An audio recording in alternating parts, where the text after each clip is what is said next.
Fala, galerinha! Hoje eu vou falar para vocês sobre a consolidação de mercado. Procurar algumas definições que talvez vocês nunca ouviram. Vamos dar uma olhada em alguns exemplos de consolidação, né? Aqui é o próprio gráfico do índice Bovespa. Repara que são regiões limitadas entre suporte e resistências, onde não há tendência e que pode ter grandes amplitudes ou pequenas. O fato é que o mercado não provê nenhuma direção. Mas como definir?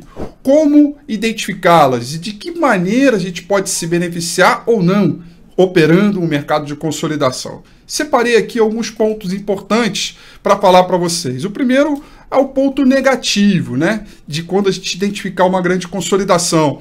Grandes rompimentos acabam sendo falsos. Muitos papéis, inclusive aqueles de bons fundamentos, acabam rompendo resistência, mas devido à grande consolidação do mercado como um todo, o papel acaba voltando, porque geralmente tem fraco volume, pouca amplitude. Falhas acontecem em todo momento, ou seja, o papel ou o índice tenta romper, tenta buscar resistência, tenta buscar o último topo ou fundo e volta.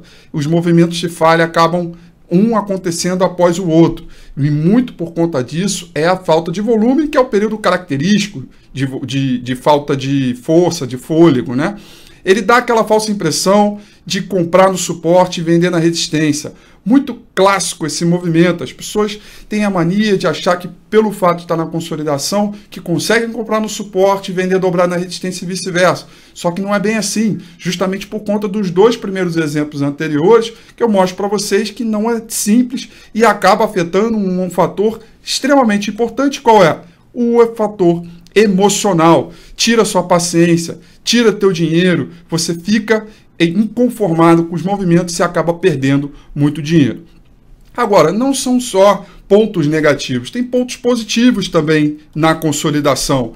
O ponto positivo é que os movimentos da bolsa acabam sendo democráticos, sobretudo quando a gente esteja falando do rompimento do Ibovespa, porque quando rompe os extremos, a gente tem a definição clara de que a tendência vai começar. Nos próprios exemplos que eu citei aqui, quando rompeu o suporte, andou, quando rompeu o suporte, andou, aqui quando rompeu a resistência, andou. Então eles acabam precedendo de algum forte movimento.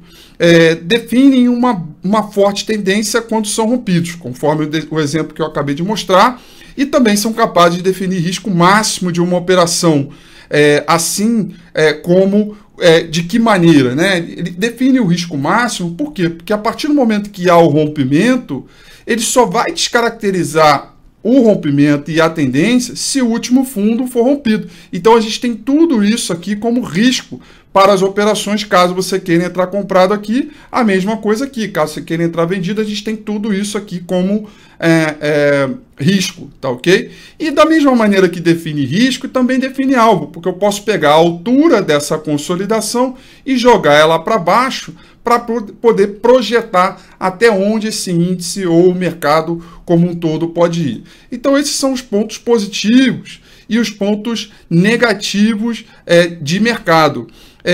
Um ponto importante que eu gostaria de mostrar seriam os casos especiais para a consolidação do índice Bovespa, né? Por quê? Porque nem todo papel que está caindo ou está subindo, né? As operações são muito seletivas.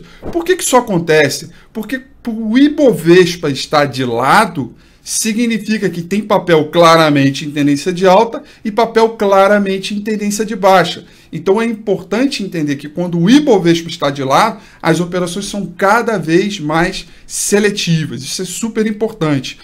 Geralmente acontece muito próximos da média móvel 200 períodos. Conforme a gente mostrou nos exemplos anteriores, as grandes consolidações, aquelas que demoram 15, 20 dias corridos de mercado, às vezes meses, elas acontecem dentro da média móvel próximo, né, da média móvel 200 períodos. E a razão que isso acontece é porque a média móvel 200 períodos, ela concentra o grande consenso do mercado, sobretudo quando ela está inclinada para cima ou para baixo, por ela reservar uma memória bem longa, afinal de contas são 200 períodos. Então, geralmente, quando você está suspeitando que aquela consolidação está acontecendo ou vai acontecer, olha para ver se está próximo da média móvel 200 períodos, que certamente isso pode ajudar você a entender que pode vir uma grande consolidação ali. geralmente acontecem após o aumento médio do giro da bolsa. Isso é muito comum também, quando a bolsa ela ganha um aumento forte de volume de giro, principalmente o volume médio, e aí um pouco depois o mercado consolida. Tá?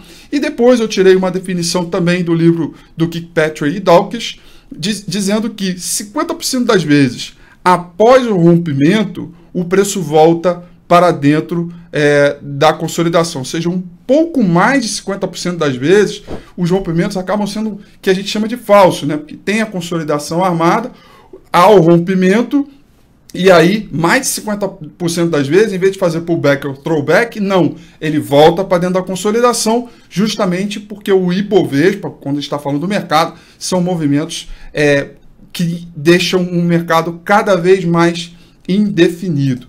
E, por fim, eu queria dizer que, para o nosso mercado, geralmente, por um movimento de tendência, a gente tem essa estatística que é muito comum. 30% das vezes do tempo tem tendência, 80% das vezes é consolidação. Por isso, a consolidação é o grande motivo das pessoas perderem dinheiro na bolsa. Porque às vezes você procura um setup, cruzamento de média móvel, um indicador que está dando certo, faz o backtest e vê que ele é maravilhoso.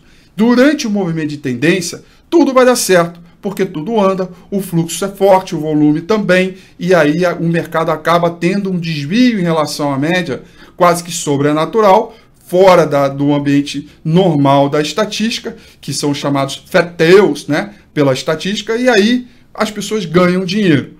Mas quando está na consolidação, as pessoas costumam entregar todo o dinheiro que conseguiram na tendência. Por isso a consolidação ela é muito delicada, principalmente para as pessoas que estão começando no mercado. Muito bem, dito isso, como identificar rapidamente que uma consolidação está sendo formada? Bom, é simples mesmo, mas a gente tem que ter cabeça fria, porque se estiver emocionalmente envolvido no trade, pode ser ruim. Sempre a partir de 3 testes. Ou 2 no suporte ou na resistência, ou 2 na resistência e 1 no suporte. Como é que funciona isso? É simples. O mercado vem de cima ou de baixo, tanto faz. Ele cai, sobe um pouco ao ponto que isso aqui seja uma inflexão. E aí forma um novo topo para cair, testando o fundo anterior e voltou a subir. Ponto. Já temos uma consolidação, não importa o tamanho dessa distância deste fundo para esse topo. Pode parar aqui ou até um pouquinho próximo do fundo. Desde que tenha esses 3 testes, nós temos uma consolidação, no caso 2 no suporte. E aqui são os casos de 2 testes na resistência. Sobe, faz uma inflexão, cai e depois ele sobe de novo, inflexionando novamente. Bastou inflexionar, largou um topo aqui, pronto. Temos 2 testes na resistência e 1 no suporte.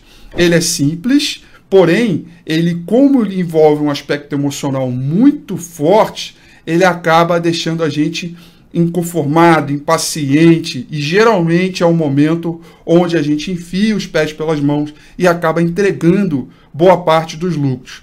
Eu tenho visto muito recentemente amigos aí operando na bolsa e entregando os lucros do último rally. E aí, por fim, vamos explicar a consolidação que está acontecendo no Ibovespa. Vou mostrar aqui para vocês que o Ibovespa segue completamente consolidado, né? Está próximo da média móvel 200 períodos, repara, essa consolidação aqui também aconteceu, está próximo da média móvel 200 períodos e hoje parou na região de suporte, né? Um suporte relevante. Uma das coisas bem bacanas que eu acho que é legal de explicar é o sentimento das pessoas dentro dessa consolidação. É uma consolidação que começou desde o dia 16 de março. E aí, desde o dia 16 de março, eu faço uma pesquisa, as pessoas acreditavam que seria um bom ponto aqui, ó, a compra pelo fundamento caiu até a faixa dos 45%. Depois, na sequência, subiu tudo isso aqui até a faixa de 64% de compra por fundamento. E para esta semana, caiu de novo. Bom, mas se estamos falando de fundamento, a gente teria que manter a nossa percepção com base no fundamento, que não muda da noite para o dia.